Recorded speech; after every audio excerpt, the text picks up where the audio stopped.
Professor BL. Jain, विभाग अध्यक्ष शिक्षा विभाग, जैन विश्व भारती संस्थान, लाडनू, नागौर, राजस्थान। आज हम तर्क के विषय में अध्ययन करेंगे। तर्क से ज्ञान का विकास होता है और यदि तर्क को बहस के अंदर ले जाएंगे तो आग लगती है, आपस में झगड़ा होता है, विवाद होता है। इसी प्रकार से हम देखेंगे कि तर्क समस्या का समाधान प्रस्तुत करती है। जितने व्यक्तियों के साथ यदि हम तर्क सम्मत बात करेंगे, विधिवत बात करेंगे, तो उससे हमारा ज्ञान का मानसिक विकास होगा। और यदि हम तर्क नहीं करके उस बहस में हम यदि होंगे तो हमारा विकास भी नहीं होगा और हम चिंताओं में इधर उधर उधेड़ बुन के अंदर रहेंगे। इसलिए तर्क से काफ़ी उपलब्धियां प्राप्त होती हैं। तर्क से ही बहुत सारे आविष्कार हुए हैं, तर्क से ही नवीन उत्पादन हुए हैं। इसलिए तर्क का विशेष महत्व है। हम ये देखेंगे कि तर्क जो है किस प्रकार से करना चाहिए। तो गैरेट ने कहा था, मस्तिष्क में निहित उद्देश्यों या लक्ष्यों के साथ सोपानीकृत चिंतन तर्क है।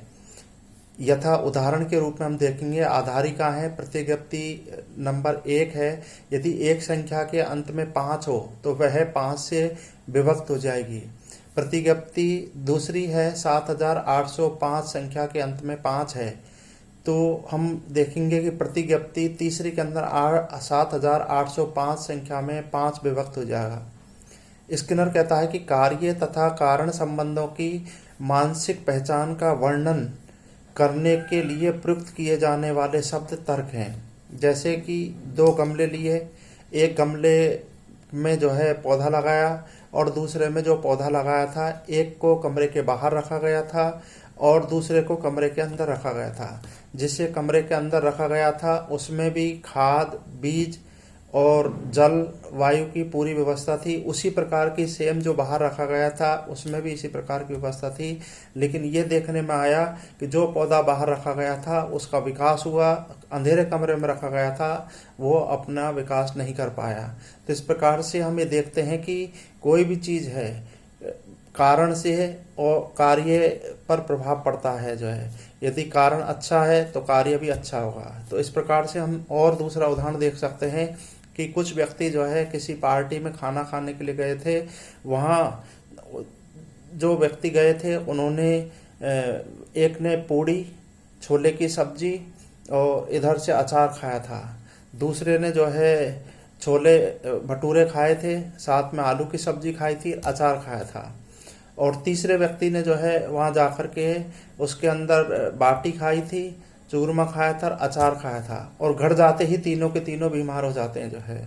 तो इससे ये लगा कि अचार जो है उसमें बीमार होने का कारण है, क्योंकि तीनों ने अचार खाया था, इसलिए उसकी वजह से। तो इस प्रकार से हम कारण से कार्य के बारे में हम तर्क कर सकते हैं।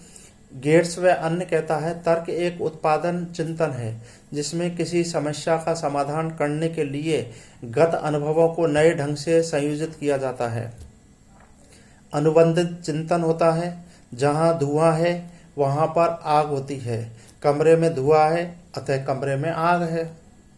वाकार्थ चिंतन, सभी गौरैया पक्षी हैं, सभी पक्षी अंडे देते हैं, अंततः गौरैया अंडा देती है।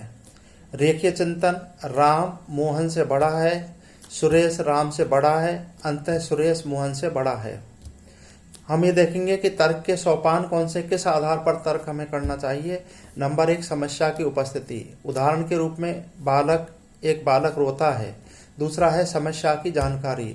अकेला होगा बालक जो है, इसलिए भूखा उसके वजह से जो है इसलिए रो रहा होगा। समस्या समाधान के उपाय क्या होंगे, उसको भोजन दे करके, प्यार से बोल करके जो है वो किया जा सकता है।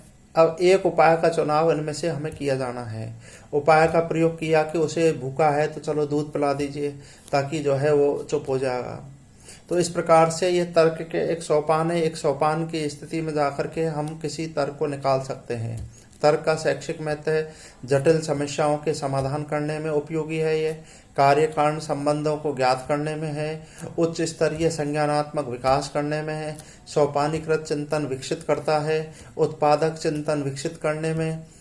अब तर्क बढ़ाने के क्या उपाय हो सकते हैं? एक आगमन और एक निगमन, इन विधियों से यदि हम शिक्षण कराएंगे तो निश्चित रूप से तर्क बढ़ेगा। इसी प्रकार से चिंतन परक पाठ्यक्रम होगा तो तर्क बढ़ेगा। वाद विवाद, विचार विमर्श, भाषण प्रतियोगिताएं, इनके माध्यम से बालक के तर्क को बढ़ाया जा सकता है।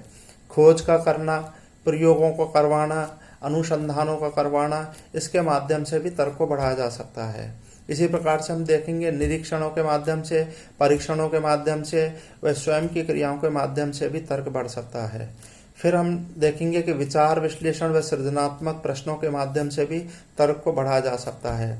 तो तर्क के बारे में हमने जो ये देखा कि तर्क क्या है, तर्क के कौन कौन से स्टेप है जिनके माध्यम से हम तर्क कर सकते हैं, तर्क का शिक्षा में क्या महत्व है और तर्क बढ़ाने के क्या उपाय हैं।